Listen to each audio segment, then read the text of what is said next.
छंद के भेद। सामान्यतः वर्ण और मात्रा के आधार पर छंदों के 4 भेद हैं। मात्रिक छंद, यह छंद मात्रा की गणना पर आधारित होता है, इसलिए इसे मात्रिक छंद कहा जाता है। जिन छंदों में मात्राओं की समानता के नियम का पालन किया जाता है किंतु वर्णों की समानता पर ध्यान नहीं दिया जाता, उन्हें मात्रिक छंद कहा जाता है। दोहा, रोला, सोरठा, चौपाई, हर गीतिका, छप्पय आदि प्रमुख मात्रिक छंद है। वर्णिक छंद। जिन छंदों में केवल वर्णों की संख्या और नियमों का पालन किया जाता है वे वर्णिक छंद कहलाते हैं। रूप घनाक्षरी, देवघनाक्षरी, मुक्तक, दंडक आदि वर्णिक छंद हैं। उभय छंद। जिन छंदों में मात्रा और वर्ण दोनों की समानता एक साथ पाई जाती है उन्हें उभय छंद कहते हैं। मुक्तक छंद। इन छंदों को स्वच्छंद छंद भी कहा जाता है। इनमें मात्रा और वर्णों की संख्या निश्चित नहीं होती। भावों के अनुकूल, यति विधान, चरणों की अनियमितता, असमान गति आदि मुक्तक भावों की छंदों की विशेषताएं हैं। ये अपनी स्वेच्छाचारिता का भरपूर परिचय देते हैं। प्रमुख मात्रिक छंद। मात्रिक छंदों में केवल मात्राओं पर ध्यान दिया जाता है। मात्रिक छंद 3 प्रकार के होते हैं: सम, असम, विषम। प्रमुख मात्रिक छंदों का वर्णन नीचे किया जा रहा है। चौपाई। परिभाषा 4 चरणों वाले इस सम मात्रिक छंद के प्रत्येक चरण में 16-16 मात्राएं होती हैं।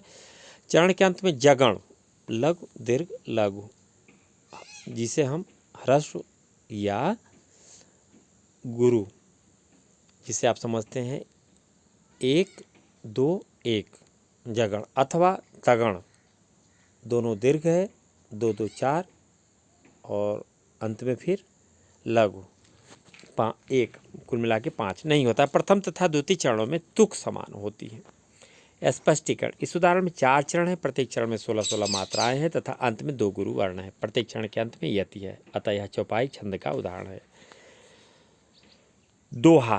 परिभाषा। दोहा अर्धसम मात्रिक छंद है। इस छंद के प्रथम और तृतीय चरण में 13-13 तथा द्वितीय और चतुर्थ चरण में 11-11 मात्राएं होती हैं। सम चरणों के अंत में गुरु लघु आते हैं। स्पष्टीकरण।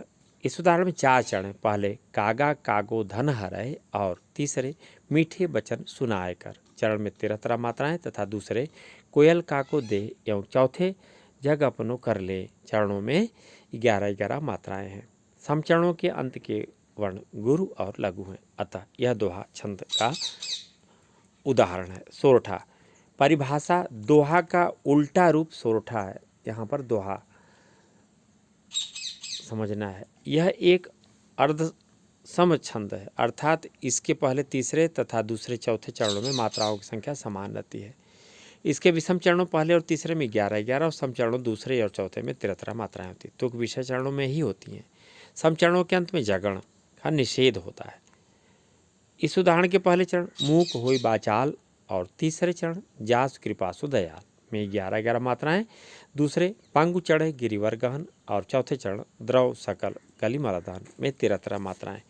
विषम चरण में तुक है तथा सम चरण के अंत में जगण नहीं है, अतः यह सोरठा छंद का उदाहरण है। रोला। परिभाषा। यह एक सममात्रिक छंद है, अर्थात इसके प्रत्येक चरण में मात्राओं की संख्या समान रहती है। 4 चरणों वाले इसके प्रत्येक चरण में 24 मात्राएं होती हैं तथा 11 और 13 मात्राओं पर यति होती है।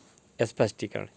इस उदाहरण में 4 चरण है और प्रत्येक चरण में 24 मात्राएं, 11 और 13 मात्राओं पर यति है, अतः यह रोला छंद का उदाहरण है।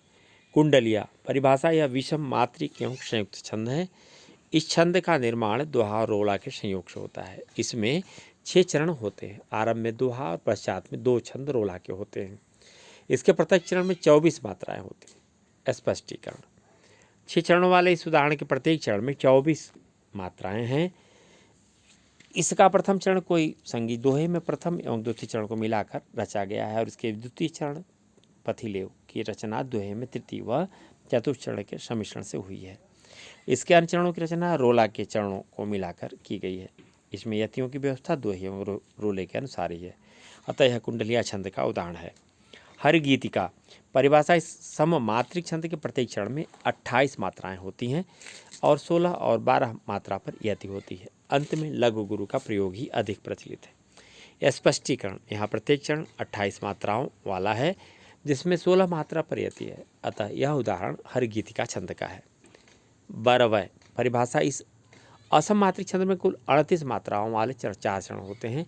इसके प्रथम और तृतीय चरणों में 12 और द्वितीय और चतुर्थ चरणों में 7 मात्राएं होती हैं। सम अर्थात द्वितीय और चतुर्थ चरण में जगण अथवा तगण का प्रयोग से कविता सरल हो जाती है।